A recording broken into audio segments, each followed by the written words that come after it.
Hey, Freedom Builders, welcome again to your weekly coaching call. It's always exciting to join you here and answer any questions that you have. Today, I'm joined by Brian. Brian, how's it going? Doing great, Rolando. How you doing? Awesome. We just got back from Vegas, the Jungle Scout team. We were able to touch base with some of you. There were many customers there and a lot of new customers that joined. But we're excited to be here, be back after 1 week off. I can see we already have several questions from earlier in the week, so that's awesome. So you have for us for the next hour, and you know the drill. Continue to drop those questions in the comment box, and we will answer all we can within the hour. So let's go ahead and let me pull up the first question here. Looks like the first question comes from Rafa, and Rafa asked, sexual wellness category. What it's available to sell, but I see there are limitations. What are the cons of selling in that category? Well, right out the gate, one of the cons that I foresee is you really can't run PPC campaigns. You're very restricted on being able to advertise your goods. So as you can imagine, that's a huge detriment on trying to build, launch, and scale your business. So that's why when someone's just getting started, we recommend not going into this category, as it's going to present lots of roadblocks. You're going to also encounter that certain categories are going to be gated, and to go through that whole process of getting approved by Amazon is going to cost more money and more time. So I think that there's a case to be made against not starting in that category. Now, once you become well versed with Amazon, and if you really feel like there's an opportunity, you've done the legwork, you've done your homework, and then of course it's something to possibly explore in the future. But it's going to be time, money, and like I said, getting those reviews and those promotions going is going to be a big roadblock in being able to have a successful launch. All right.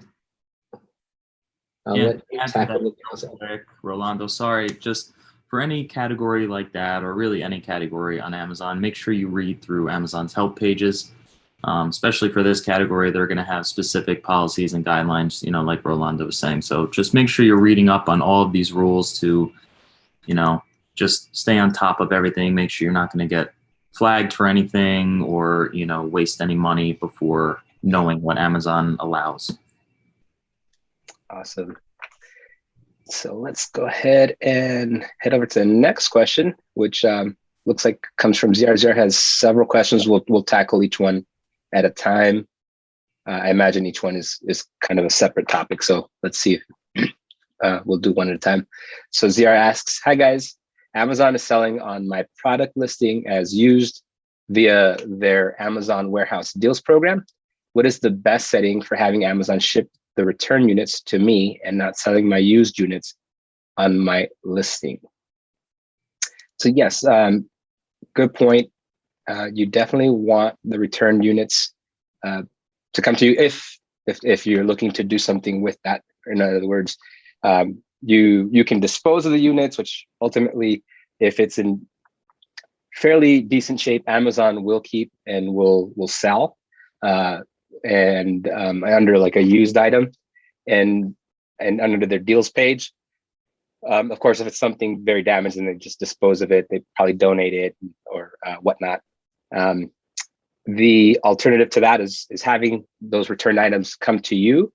What you would want to do is, well, you're in Seller Central, is you would go under the inventory planning. So you'd hover over inventory, select inventory planning from the drop-down menu, and then there you'll be able to see the different items that you could do. So you could manage FBA returns is the tab at the top that you would want to select. So you would essentially just put the address of where you would like those returns to be returned to, if you want to automate this. And then there's also the fixed stranded inventory. I would also recommend doing that. And then manage excess inventory. So all of those, you just they're all in the tabs. Go through each one and put your address as the return address if that's where you want it to go, or to the warehouse you want it to go, and automate it. It's going to give you an option if you want this automated, and how often you would like this to happen. I would say at a minimum once a month. If you don't want to get hit with like a monthly storage fee, then I think you could do this on a weekly basis as well. So that would be my suggestion there. I don't know if you have anything to add there, Brian. Yeah. For an Amazon warehouse deal, it's also very likely that the inventory that Amazon has was previously lost or damaged in their warehouse, and it's usually an item that they reimburse you for. So if Amazon damages it or loses some of your inventory, they will reimburse you for that. Sometimes you have to, set up a support case to get reimbursed for that lost inventory.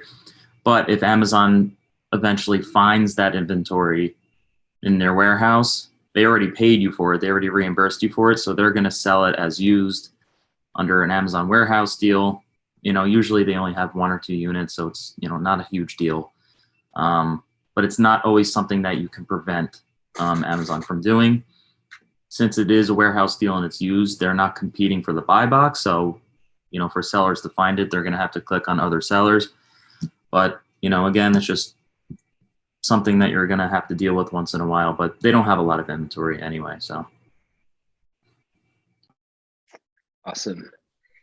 Good points there. That's like I said, ZR has a couple here coming.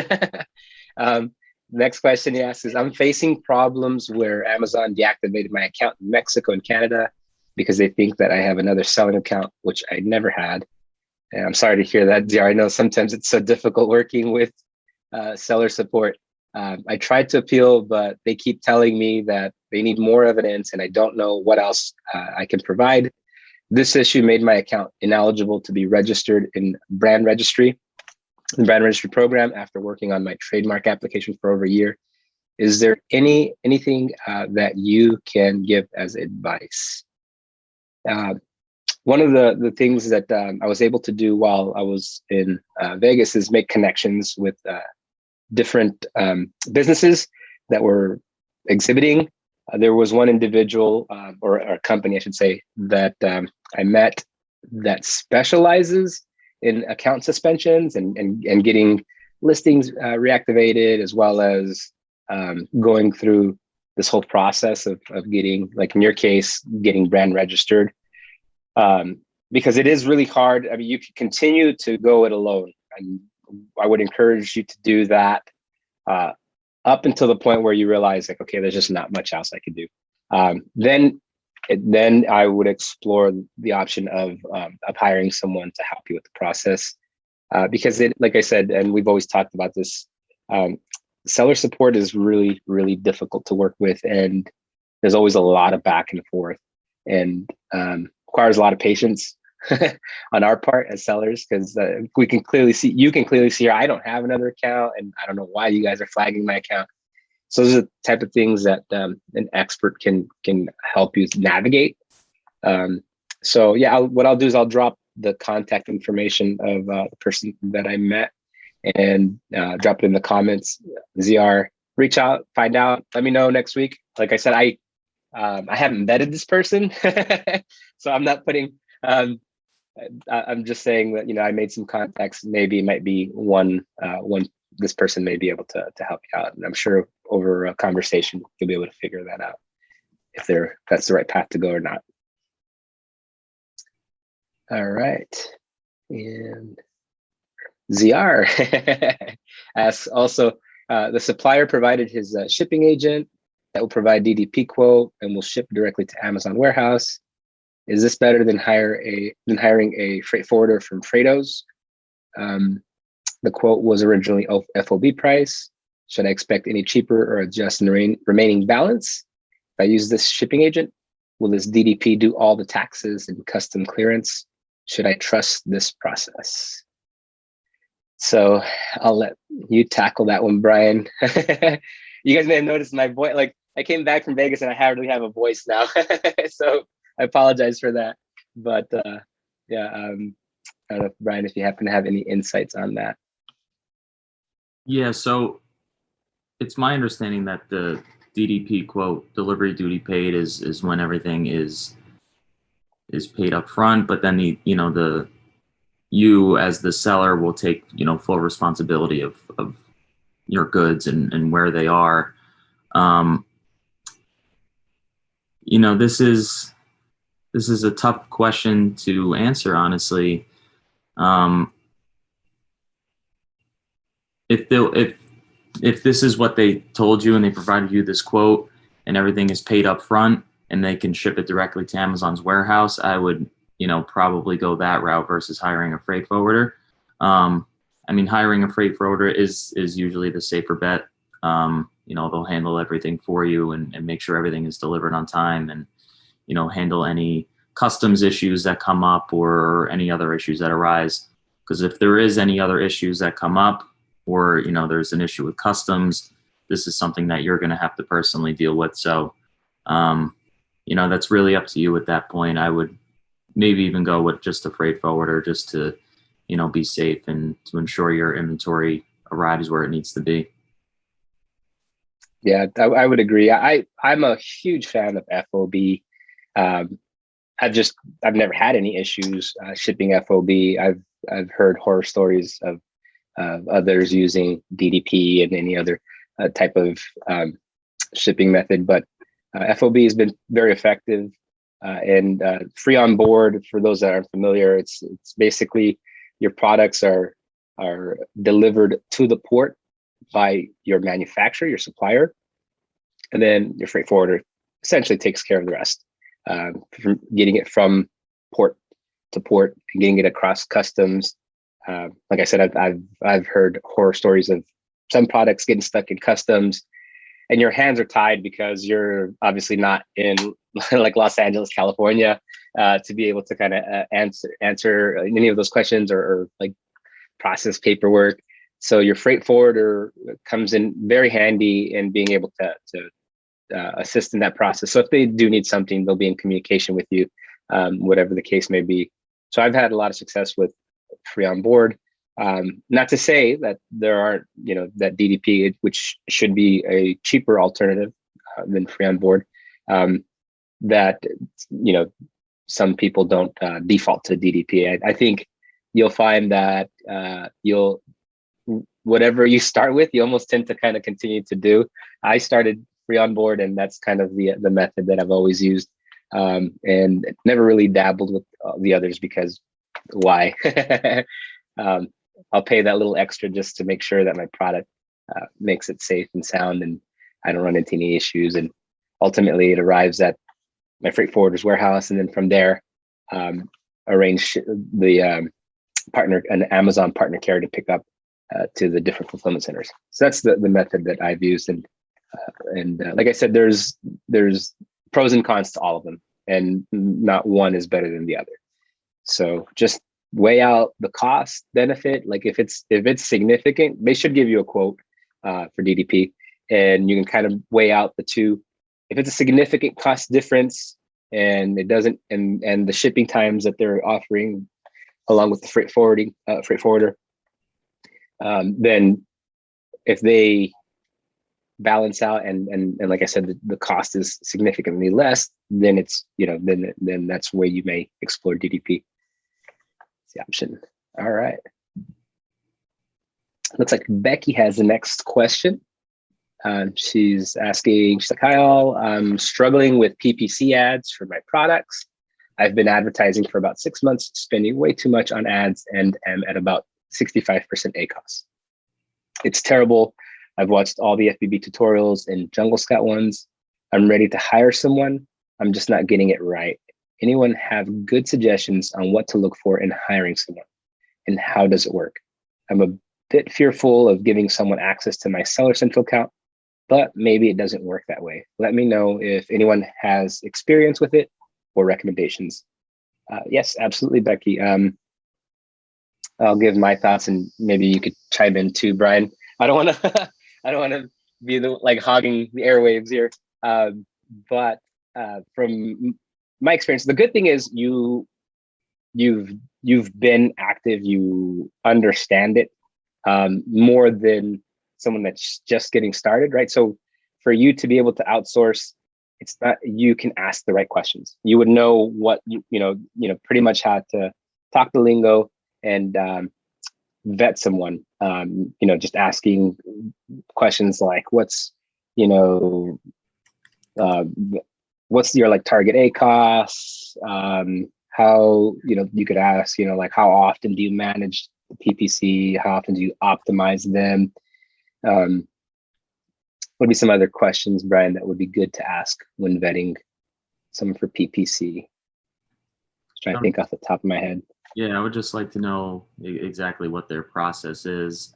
How are they going to reach that target ACOS? What types of ads are they going to run?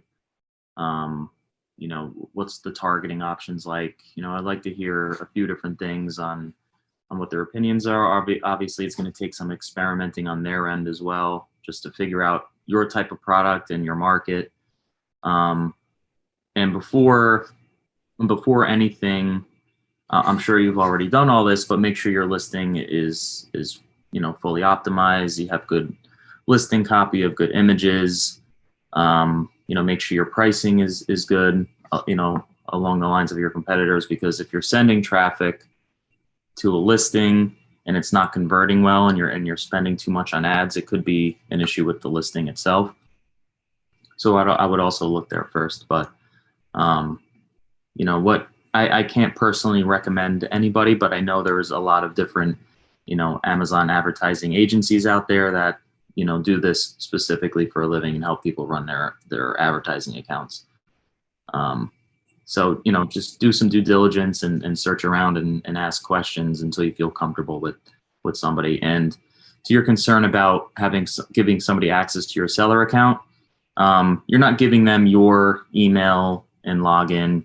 You're going to make them a user onto your account with limited permissions, so you can, once you give them access to your account with their email and login, so you don't have to give any of your information away. You just give them access to your advertising, and then that's it. You won't have to, they won't have access to any other information there. Awesome. Good stuff. So yeah. And as far as where to find these individuals, I tend to like Upwork. Upwork is a great resource. And yeah, I would start there at Upwork. I wouldn't go to Fiverr to find a Amazon PPC expert, as you're going to probably struggle with finding a good quality Amazon PPC guru there. But Upwork, you'll get their portfolio, you'll see the length of time that that they've been doing it, and like I would definitely find out how many clients they have, because it's got to be like a healthy medium for, maybe it's an agency. I would prefer an agency over like a one man shop. It's another thing to keep in mind, just because agencies have more reps to assist in their within their space. Maybe one individual will take on too many accounts and won't devote enough time to yours. So there's a lot of things like that to consider. Just trying to think if there's any other information I could share on the topic. Yeah, no, I'm glad that you've taken the time to learn it. I always tell everyone that at a minimum, you need to comprehend the basics so that you can definitely speak to it whenever you're trying to hire someone. PPC is one of those things that you definitely, over time, you'll want to outsource. I love doing it personally just so that I could stay on my A game, but not everyone enjoys it as much as I do. So if that's one of those things that you just can do without, I would rather you put your time and energy into your product research, your supplier research, all that good stuff, and launching your next product if that's your goal. So yeah, PPC, you're good. Let's go ahead and I have the next question. Brett asks, I'm just about to send my first shipment to Amazon. I've made many updates to my photos, getting it ready. All the changes seem to have gone through, but now when I click on view listings on Amazon, I get the message, can't find that page. Is that normal before the inventory arrives? I was able to see the listing before. No, I had mistakenly set up an FBM listing for the same product and deleted that when I was making updates. Could that have affected this? Yes, Brett, that's normal. Would you agree with that, Brian? With Yeah, the product. I would agree that's normal. Sometimes that happens. If you don't have any inventory active, your listing is not going to show up. I mean, you should be able to see it when you click on it. It should say, unavailable, out of stock or something like that. So with the FBM listing, I'm assuming you use the same ASIN with a different SKU, and it was set to FBM, fulfilled by merchant. That could possibly have something to do with it. It's hard to tell without knowing more information or knowing what's going on inside of your account. But if you have your FBA listing in your managed inventory, then there shouldn't be an issue. That's my understanding. So once your inventory will arrive to an FBA warehouse, your listing will be active at that point. Yeah, and the place to go in order to view your listing is where you would edit your listing. That's probably why you can't see it, because if you're using the URL, it probably won't display just because there is no inventory there. In some cases, if the listing is out of stock because it's already been selling, then you can see it. You can see the listing, but it'll say out of stock, unavailable. But if it's never if it's like first launch, it needs to be received before the listing is activated, and then that activates it. So then there's those changes that happen where out of stock or unavailable. Then you'll start noticing, seeing that as an alternative.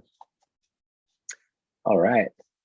Angela asks, I have a private label product listed in the US, but not Australia. However, my product is listed in Australia.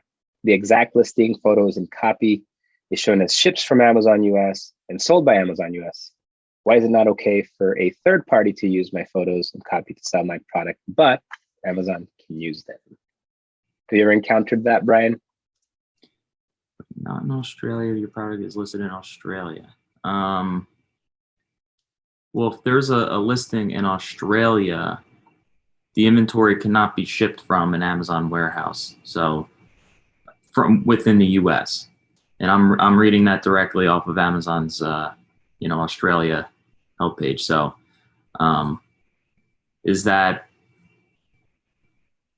ships from Amazon US, is that something that's written in the copy, or is that something that you see on the listing itself? That that I'm not 100% sure on, to be honest with you, because you shouldn't be able to ship Australia orders from US inventory. Yeah, it sounds like what typically happens, and I think a lot of private label sellers don't realize, is that we really don't own the listing, right?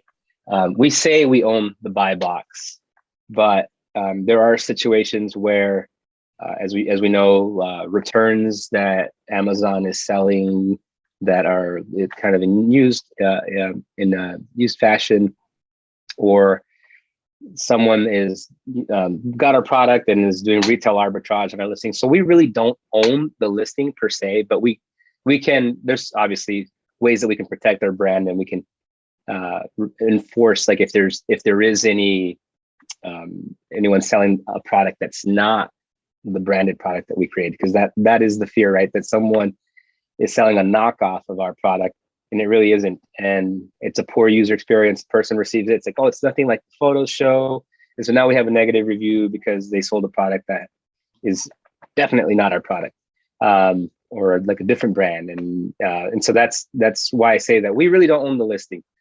So in this case, when we're saying that Amazon is using your copy or photos, they're almost they're doing this retail arbitrage thing themselves on inventory, probably that is somehow, some way got in their hands, and they're just trying to offload it. In your particular case, I'm thinking that's what's happening, and there's no way to enforce anything here. If it's sold by Amazon, if it was sold by another seller and there was some copyright infringement, things like that, then or trademark infringements, then yeah, you there's like recourse. But like I said, I wouldn't be so concerned about that. And I noticed you have a follow-up question to that. Can I have a listing in the AU for the product that ships from the US? You would have to actually apply for an account in Australia and create a new, and it's a different portal to log in, essentially to create.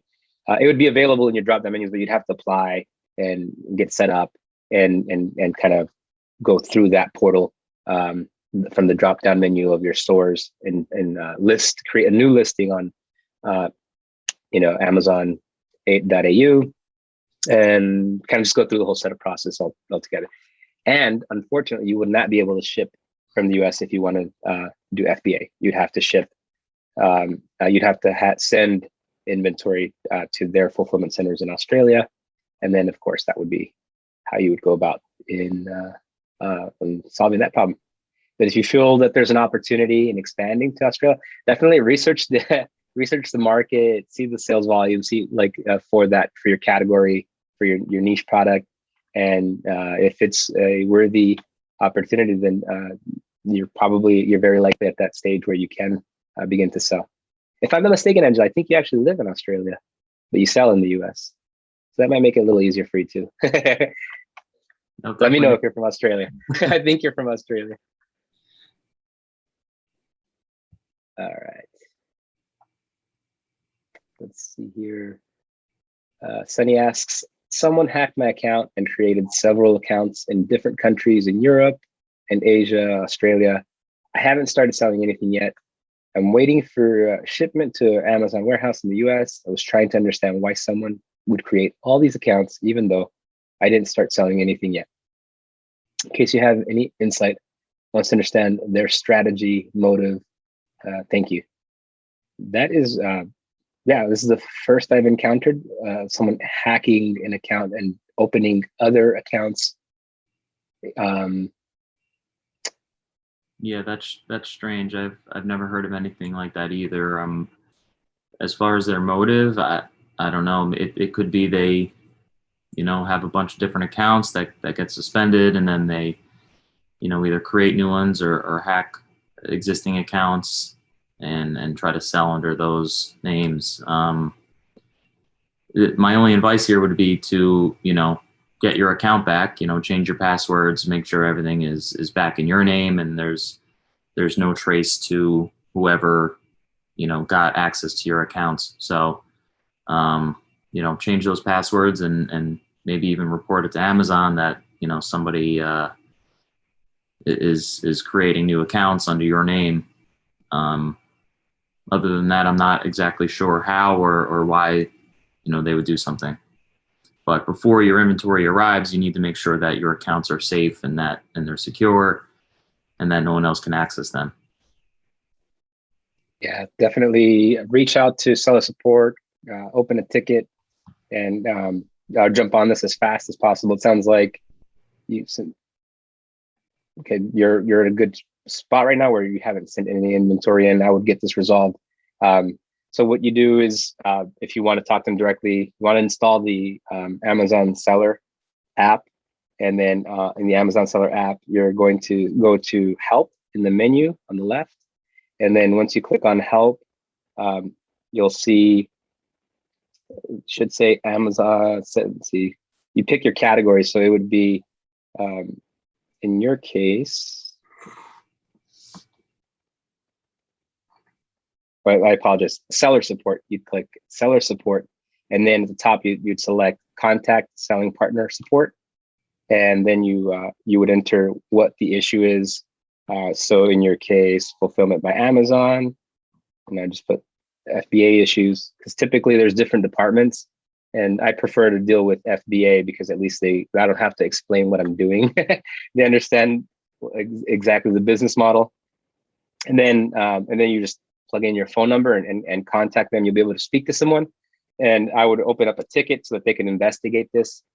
Typically, they're not going to give you an answer over the phone. It'll be throughout the course of a couple of days that you'll probably do a little back and forth, and get that ball rolling. Definitely try to get that resolved as soon as possible. In addition to that, I'll drop, if things do, I was talking about earlier, I'll drop a resource, a name and email, phone number of someone that could help you resolve this issue if it becomes where it's just too much back and forth with seller support. And so, yeah, I'll drop that in the comments as soon as we get off the call. All right, so now we jump into the live questions. Oh, wow. We got half an hour, we got tons of questions. So let's we're at the plow through these, Brian. All right, so Angela asks, the increases in material prices, shipping, 3PL storage, etc., are badly hurting my margins. I want to increase my price. However, the competitors for each of my products have not increased their prices. How are they able to keep the same sale price? Yeah, I don't know if you have any insights on that. I could chime in as well. Yeah, my guess, if they're keeping their sales price the same, is that they either have they ordered a bunch of inventory ahead of time and they have additional stock, whether in their own warehouse or a 3PL that's ready to go. They could be ordering such large volume from their suppliers as well that also keeps their costs down.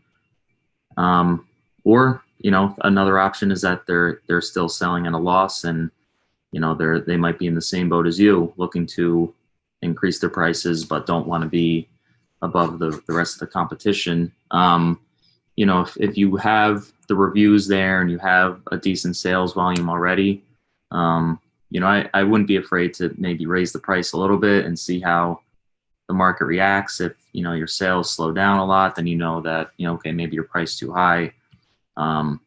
If they don't slow down too much, then you might be in a good spot there to continue to inch it up until you're at a comfortable and profitable position. I think it's always scary to think that you would be the most expensive in your particular niche. However, it's marketing, it's sales, it's all about perception. So if your product is perceived as cheap, then it will be valued cheap. But if you give the perception that this is high quality, the best in market, then people will be willing to pay that within reason, of course. So it doesn't hurt to raise your price. Of course, when we're first getting started, we tend to just keep it around break even, slightly above break even.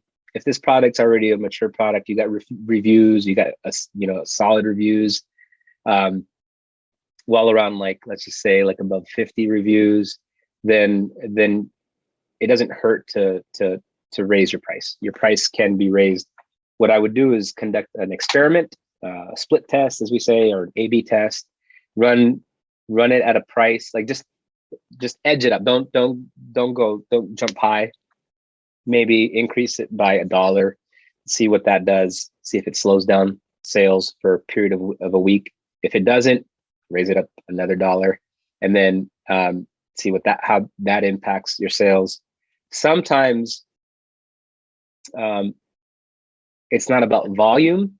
It just depends. I don't know your product, what the price point is, because I know I've had situations where I have raised the price significantly from a launch, and yes, my sales number decreased, but my profitability increased just because just the dollar value that I was able to sell it at.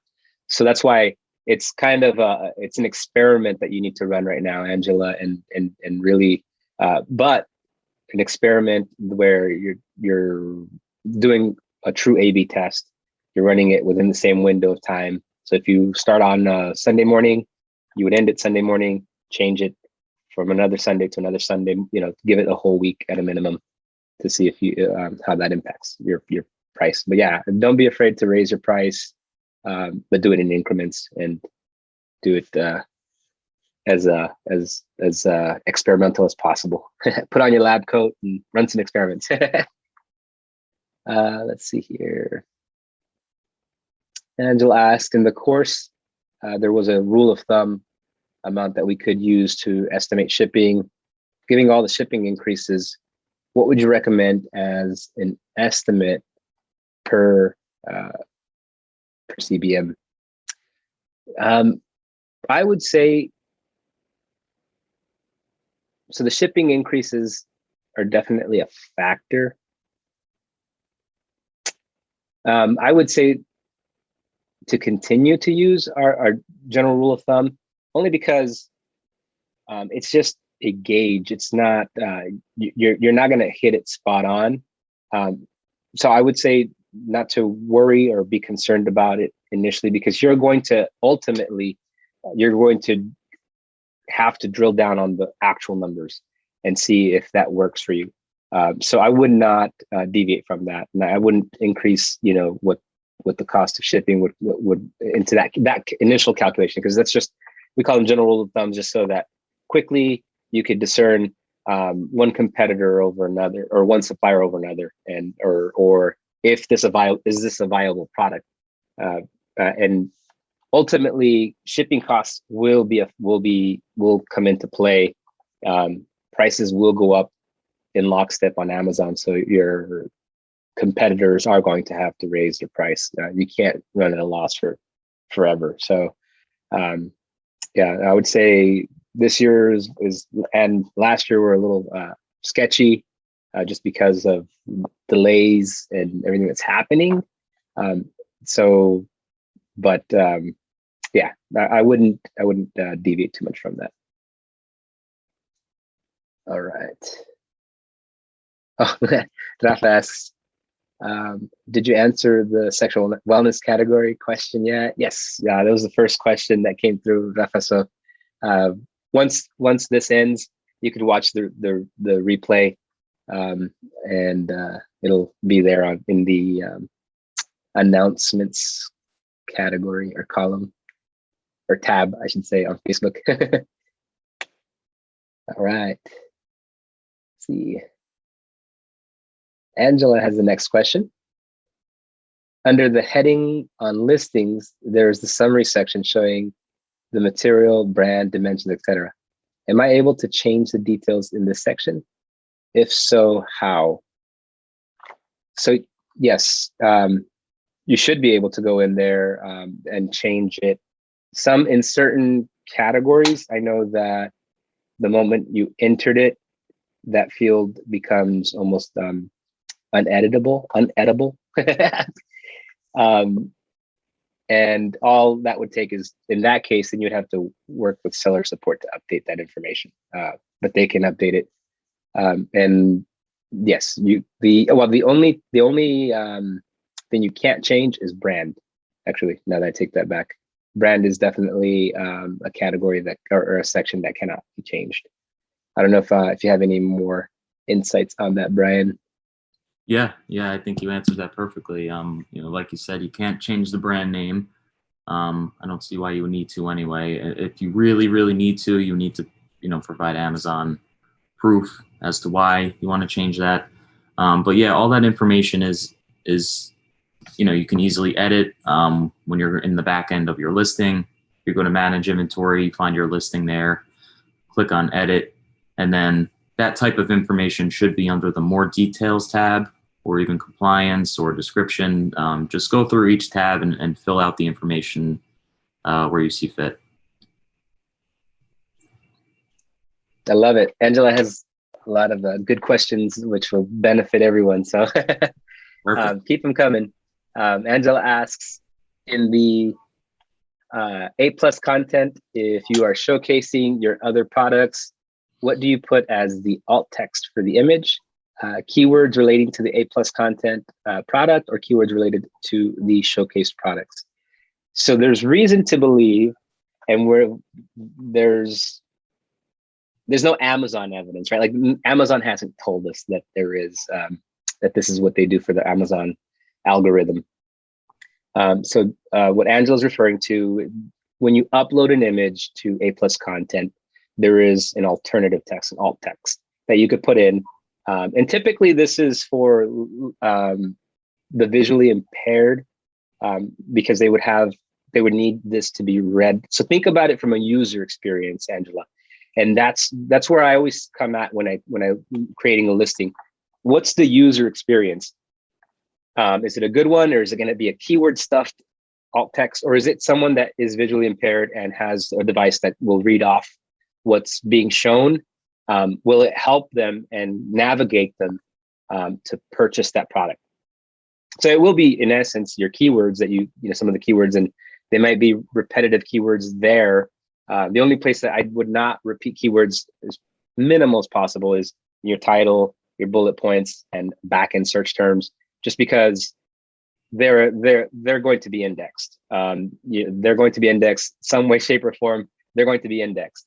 Alt text, we don't know if they're indexed or not. We can make an assumption because experiments that we've done, and we can make an assumption that they do.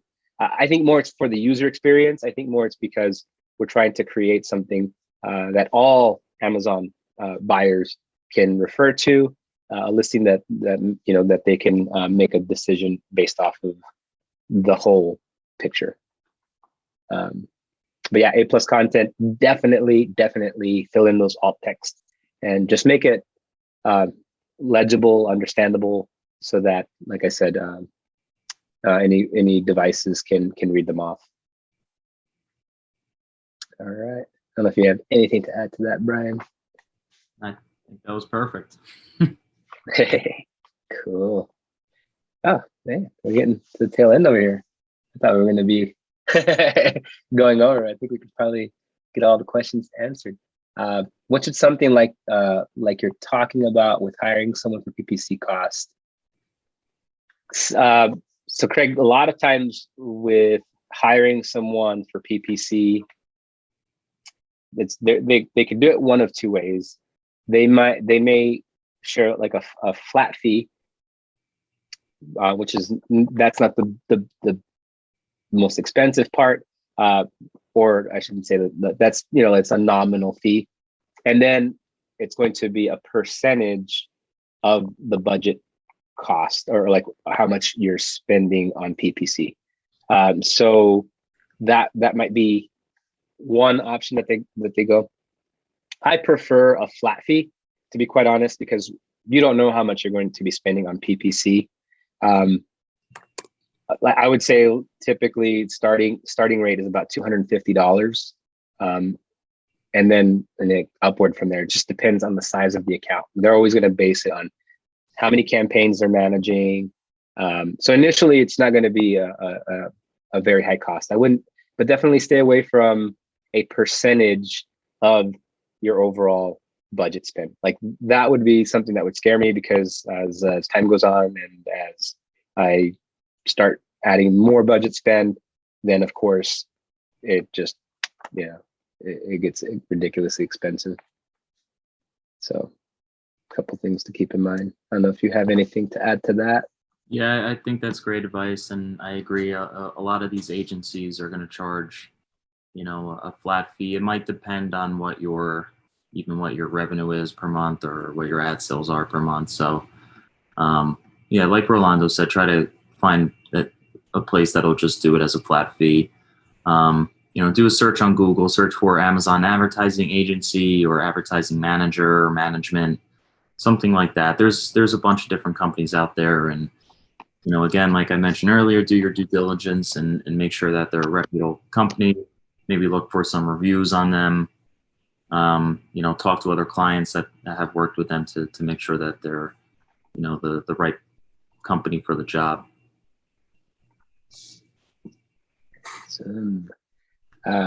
Raf asks, Rolando and Brian, what's your take on sexual wellness category, pros and cons, etc.? What overall opinion would you say? So I gave my opinion, Rafa, earlier today. I guess I'll let Brian give his opinion on the category, and then you'll have both opinions. If you if you replay, you'll get mine and you'll get Brian's.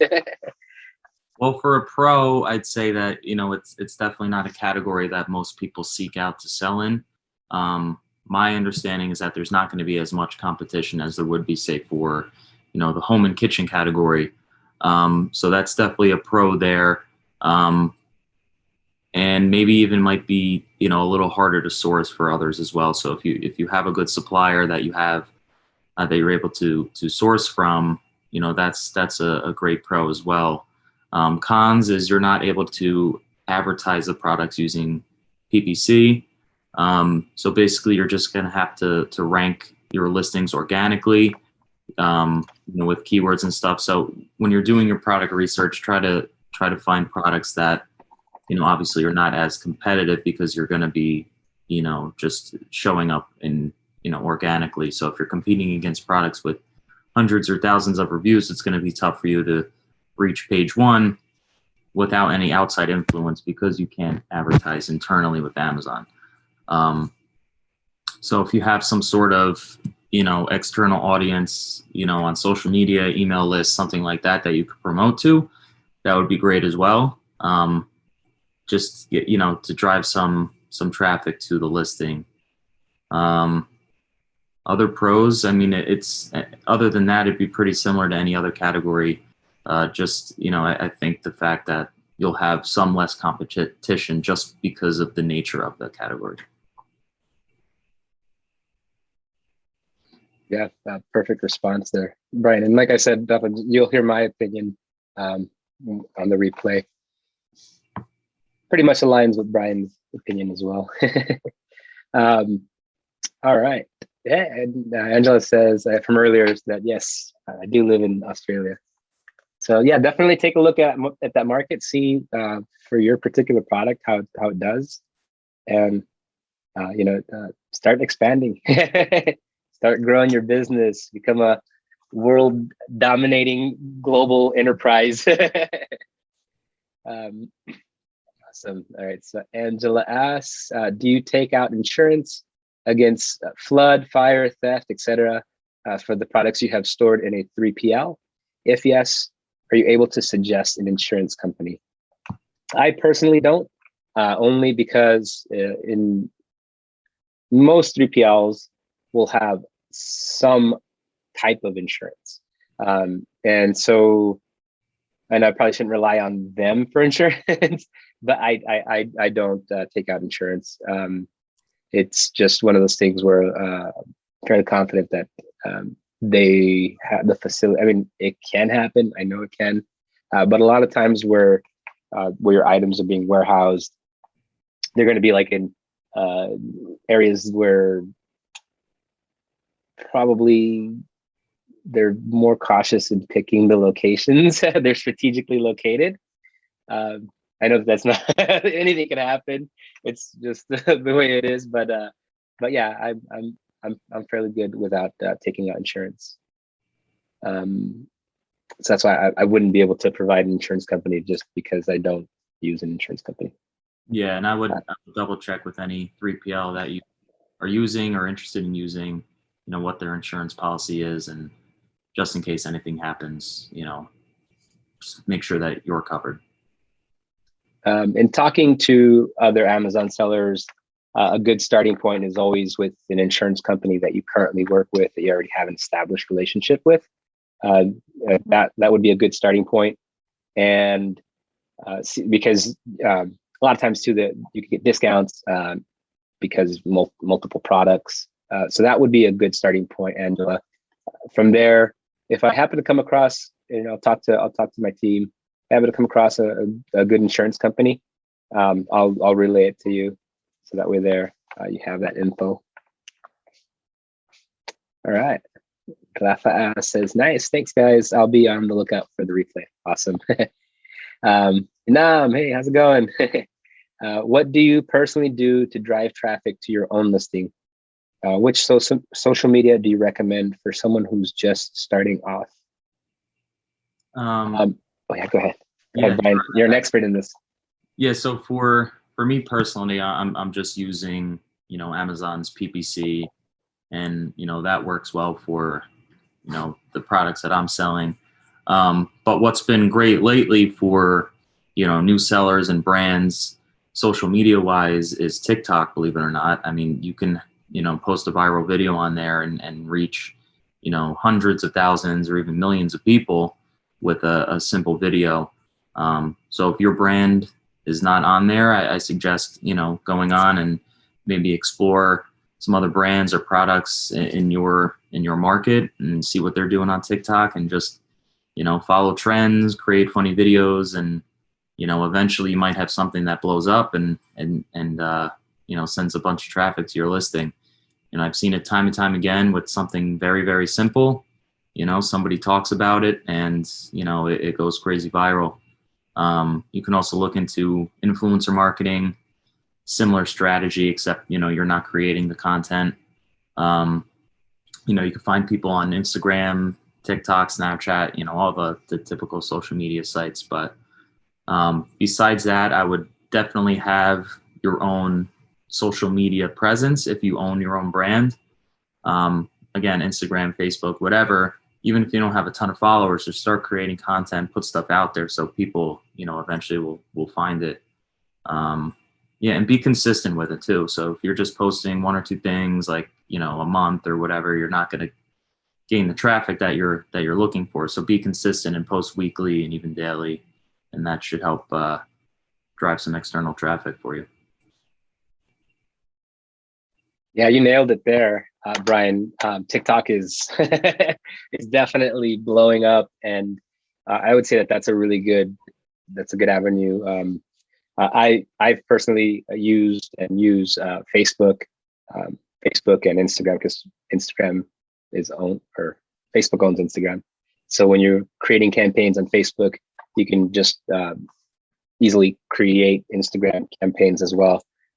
However, I always say this: your first and best recourse when launching a product is using Amazon PPC. Until you've mastered that, until you've got some great PPC campaigns running, and you've maximized Amazon's PPC platform, I wouldn't venture into anything else. Just because, if you think about it, it's a very natural way to drive traffic to your listing. It's very organic. Person's already in that shopping mode. Whereas when you're using external traffic like Facebook, like Instagram, what's going to happen is you're interrupting someone's routine. Not to say that it doesn't work. It's obviously very effective. That's why Facebook is free, and it's been able to grow by leaps and bounds and make tons of money. It's off of its advertising platform. But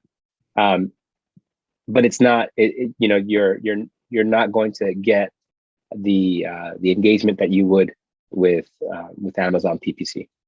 So I'd start there. Master that. Get that under control, and then venture to these other ways. And then even before Facebook and Instagram and TikTok, maybe consider using influencers that have already built a reputation and a brand that will give you some exposure. Test that out, test it, and then kind of go from there.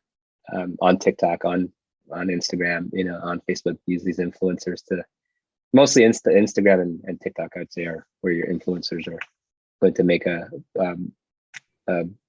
bigger difference. So, yeah. Looks like we're at the end of the road.